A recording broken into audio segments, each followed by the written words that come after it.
नमस्कार दोस्तों, स्वागत है आपका एक बार फिर से हमारे चैनल न्यू मोटिवेशन लाइफ के एक और वीडियो में। दोस्तों, कहा जाता है कि धर्मराज युधिष्ठिर के रथ का पहिया कभी भी पृथ्वी के संपर्क में नहीं आता था।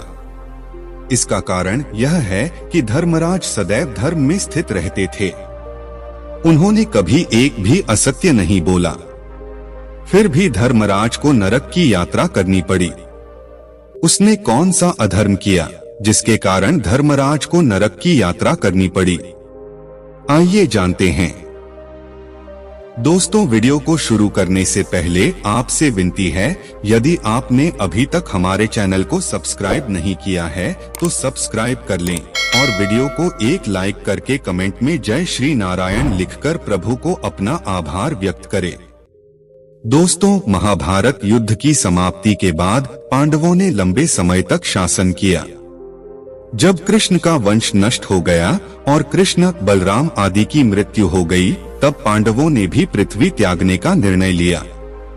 युधिष्ठिर ने अपना राज्य अभिमन्यु के पुत्र परीक्षित को सौंप दिया और अपने अन्य 4 भाइयों भीम, अर्जुन, नकुल, सहदेव और पत्नी द्रौपदी के साथ स्वर्ग की यात्रा पर निकल पड़े। उनके साथ एक कुत्ता भी चल पड़ा। सभी पांडव और द्रौपदी लगातार हिमालय की ओर बढ़ते रहे।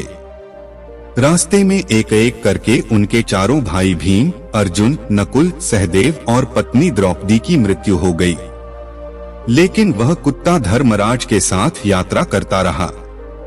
जब युधिष्ठिर स्वर्ग के द्वार पर पहुंचे तो देवताओं ने कहा, उन्हें कुत्ते को छोड़कर अकेले ही स्वर्ग जाना होगा।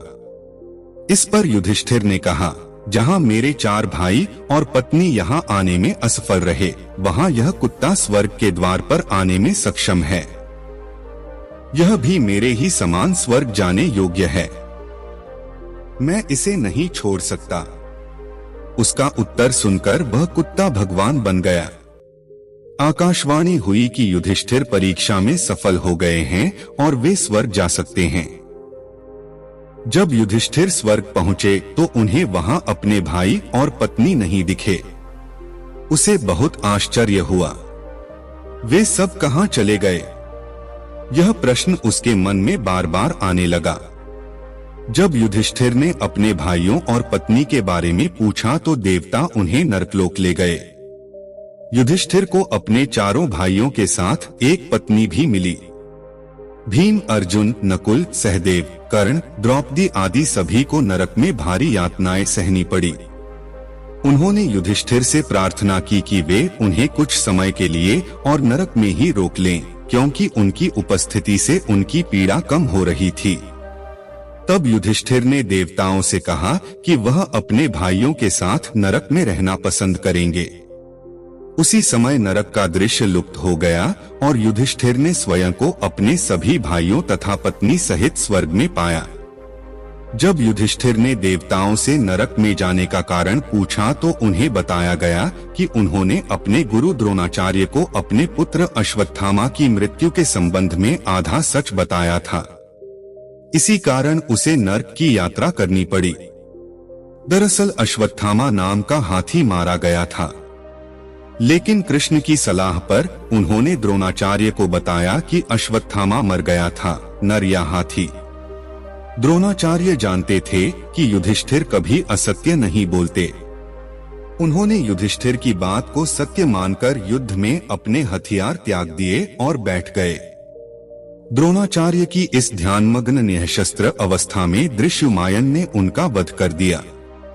युधिष्ठिर ने कहा कि यह आधा सच उनके द्वारा किया गया सबसे बड़ा गलत काम माना जाता है, जिसके कारण उन्हें थोड़े समय के लिए नरक की यात्रा करनी पड़ी। मुझे यह देखकर आश्चर्य होता है कि जब माता कुंती ने अर्जुन से स्वयंवर में जीती हुई राजकुमारी द्रौपदी को सभी भाइयों में बांट देने को कहा तो युधिष्ठिर सहमत हो गए।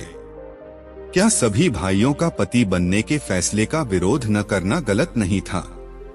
क्या मां की अधार्मिक बातों को मौन चाप मान लेना उचित था? उस समय उन्हें धर्म की चिंता क्यों नहीं हुई, या कि वह भी द्रौपदी की सुंदरता पर आकर्षित होने से खुद को नहीं रोक सके? युधिष्ठिर को जुए की बुरी लत थी। एक धर्मराज के लिए जुए की लत लगाना भी उतना ही अनुचित है। जुए की लत के लिए उसने अपनी पत्नी द्रौपदी को भी दांव पर लगा दिया। अपनी पत्नी को जुए में दांव पर लगाना कौन सा धर्म था? युधिष्ठिर ने किस अधिकार से अपनी पत्नी को जुए में दांव पर लगाया?